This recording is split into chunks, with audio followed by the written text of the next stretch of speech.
A brief account of what I did about the first man who was after me. At the edge of the meadow, I sensed all was not well at camp. How I knew there was a human being there was not clear to me then. I can only say that after living so long with the birds and animals, the movement of a human is like the difference between the explosion of a cat pistol and a cannon. I wormed toward camp. When I could see the man I felt to be there, I stopped and looked. He was wearing a forester's uniform. Immediately, I thought they had sent someone out to bring me in, and I began to shake. Then I realized that I didn't have to go back to meet the man at all. I was perfectly free and capable of settling down anywhere. My tree was just a pleasant habit. I circled the meadow and went over to the gorge. On the way, I checked a track. It was a deadfall, a figure 4 under a big rock. The rock was down. The food was rabbit. I picked a comfortable place just below the rim of the gorge where I could pop up every now and then and watch my tree.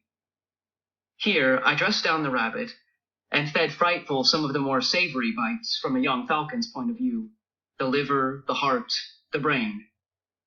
She ate in gulps. As I watched her swallow, I sensed a great pleasure. It is hard to explain my feelings at that moment. It seemed marvelous to see life pump through that strange little body of feathers, wordless noises, milk eyes, much as life pumped through me. The food put the bird to sleep.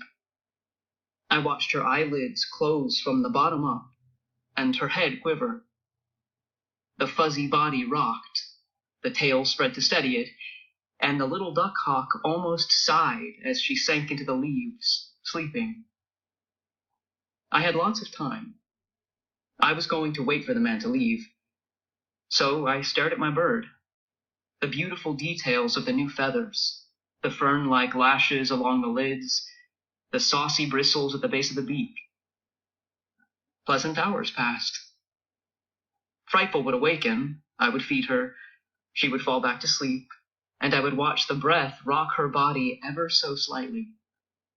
I was breathing the same way, only not as fast.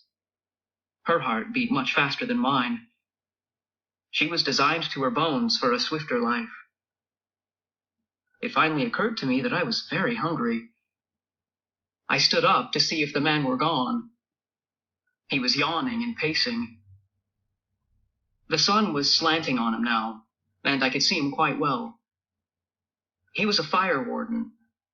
Of course, it has not rained, I told myself, for almost 3 weeks, and the fire planes have been circling the mountains and valleys, patrolling the mountains. Apparently, the smoke from my fire was spotted, and a man was sent to check it.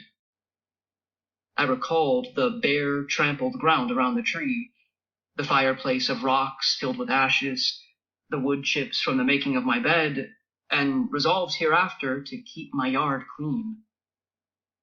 So I made rabbit soup in a tin can I found at the bottom of the gorge. I seasoned it with wild garlic and jack-in-the-pulpit roots. Jack-in-the-pulpits have 3 big leaves on a stalk and are easily recognized by the curly striped awning above a stiff, serious creature named Jack. The jack-in-the-pulpit root, or corm, tastes and looks like potato. It should never be eaten raw. The fire I made was only of the driest wood, and I made it right at the water's edge. I didn't want a smoky fire on this particular evening. After supper, I made a bough bed and stretched out with Frightful beside me. Apparently, the more you stroke and handle a falcon, the easier they are to train. I had all sorts of plans for hoods and jesses, as the straps on a falcon are called, and I soon forgot about the man.